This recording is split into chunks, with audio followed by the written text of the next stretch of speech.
বিয়ে হলো, সংসার হলো, সামনে আরেকটু এপিসোড আগালে আমাদের বেবি হইতো, আপনারা এতদিনে ষোলোর দিকের কথা বলেন, এগুলো হবে না। জন্ম মৃত্যু বিবাহ এসব তো উপরওয়ালার হাতে থাকে। তো এই নাটকের ব্যাপারটা আরো স্পষ্ট হয়ে আসছে, যার সাথে বিয়ে হওয়ার কথা তার সাথে হয় নাই, যেদিকে আল্লাহ বিয়ের তৌফিক দিছে ওইদিকে হয়েছে।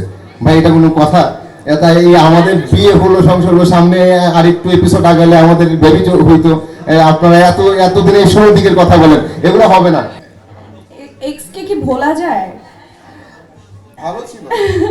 আচ্ছা, সেটা হচ্ছে জামাইকে সাথে নিয়ে তো এক্স কে যদি বলি এখন এটা তো আসলে পাপ হবে, বাট তারপরে বলছি সেটা হচ্ছে যদি কাউকে ভালোবাসি, সে ভালোবাসার মানুষকে কখনো ভোলা যায় না, তো হয়তো সেটা প্রকাশ করবো। স্যান্ডেলিনা সো, রূপচর্চায় আভিজাত্য। যদি একটু সে রাজকুমারী বউ ছিল না, গরিব বউ হিসাবে রাজকুমারী বউর মতোই কাজ করে গেছে, রাজকুমারী বউ শুনে নাই। আর মোট কথা হচ্ছে এখান থেকে একটা প্রশ্ন আসছিল, এই মেহরিন এবং সামির হওয়ার ক্ষেত্রে কার অবদান, কি বিষয় আসে, সেটা ছিল এটা।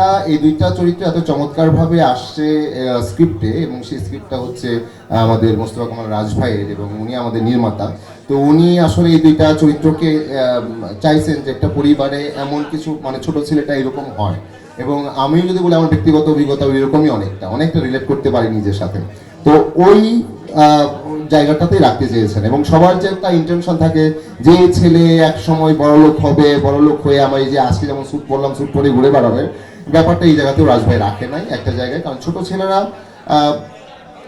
থাকুক ছোট ছেলের মতো, এবং তার যে চিন্তা ভাবনা, তার যে অনেস্টি, তার যে সততা, এবং তার যে এক ধরনের বোধ যে সে যা করবে ভালো কিছুই করবে, যা হবে ভালো কিছুই হবে, এর মধ্যেই রাখতে চেয়েছে আর কি চরিত্রটাকে। সেই সাথে মেহেরিন চরিত্রটাও আমার কাছে মনে হয় যে একটা পরিবারে এমন একজন মানুষ খুব জরুরি। ছোট ছেলের বউ যদি এরকম হয়, ওই পরিবার মানে মানে কি বলবো, ওই পরিবার তো ফুলের বাগান হয়ে যাবে মোটামুটি, না আনন্দের বাগান, এবং সুন্দর জায়গা, স্বস্তিকর জায়গা হয়ে যাবে।